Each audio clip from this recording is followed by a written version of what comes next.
Afternoon guys, it's Saturday afternoon. I've been shopping this morning and I've bought a load of stuff and I want some opinions of what I should make for you guys.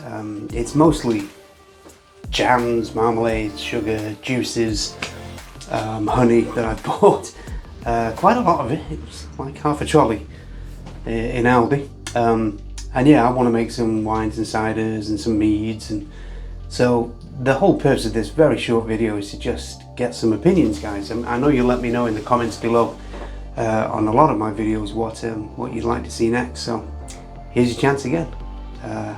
Have a look at what you see in the short video and the ingredients, and let me know what you think.